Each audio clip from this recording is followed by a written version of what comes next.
this is our Oppo. I bought Oppo in a Seafood City, and then ito yung ano natin, yung refrigerate ko. Yung long beans. And then we have shallots, and white onion, and isang galunggong na pirito, at saka 1 small can na coconut milk and naka-seasoning. Ayan na yung mga seasoning ko. Ito yung grapeseed oil naman ilalagay natin.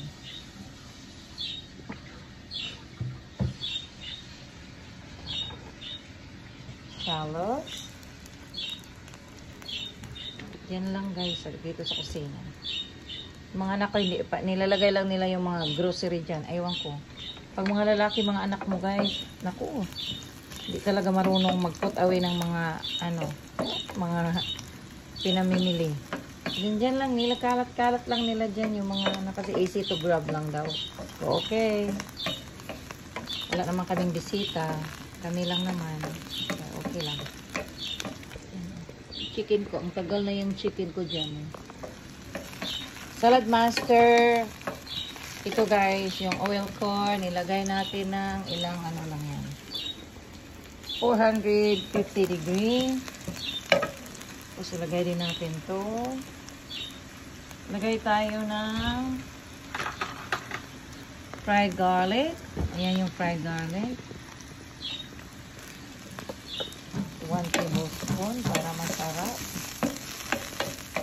Lagyan na rin natin ito. Masarap yan. Okay. Maraming onion, mas masarap. Kita ko lang yan. Tapos, gataan natin yung isda kasi masarap.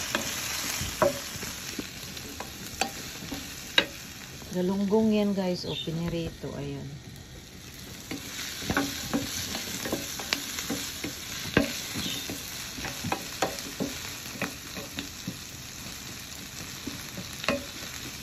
Isi ko lang sandali yan para lalabas lang yung ano niya.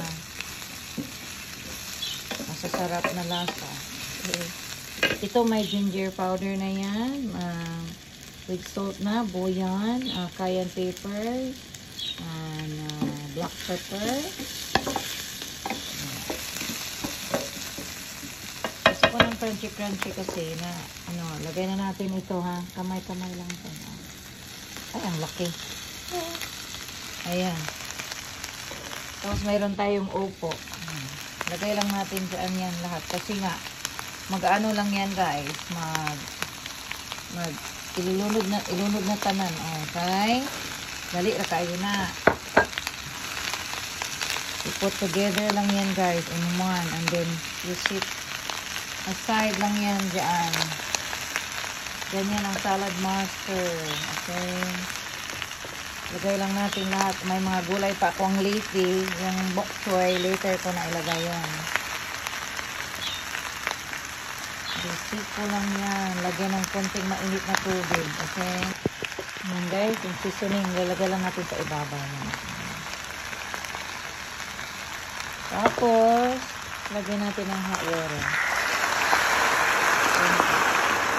Para maluto.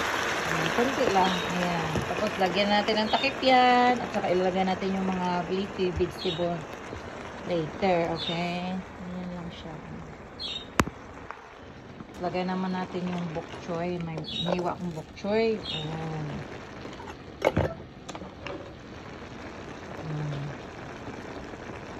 Lagay natin yung lahat dyan. Ayan na kasi. Ganyan lang. At then, we put the lid. Tsaka ilagay na natin ito pala. Ayan. Dali lang yan guys. Ito yung gata. And then, lagyan din natin ng ranch konti. Ranch flavoring. Kasi masarap yung ranch. Ayan. Hindi ako naglalagay masyadong asin kaya yan. Okay. Lagyan na natin ng lid at leave it there for about 5 minutes and it's done. After 5 minutes, here it is. Luto na yan guys. Luto na yan kasi gusto mo rin ng crunchy, di ba? Crunchy na meat. Na vegetable. Ayan. Luto na yan guys. As in, look at that. So, ganyan ang Salad Master way. Ano natin muna. Mix sandali. Yun, na-mix na yung ano niya. Tikman na natin. Tikim-tikim na. Yan, malambot na yung isda rin. 5 minutes. Can you believe that? You can make meal in 5 minutes? Ayan, salad master way lang yan. Tikim na natin. Tama lang. Hindi siya maalat. Saka tama lang talaga siya. Ayan na guys. Tingnan nyo. Luto na lahat yan guys. As you can see. Tingnan mo. Yung gulay. Tingnan yung gulay. Luto na talaga siya. 5 minutes lang yan. In salad master 450 degrees. Ayan. Turn off na natin. Ayan. At done na siya. Ayan. So let's eat na.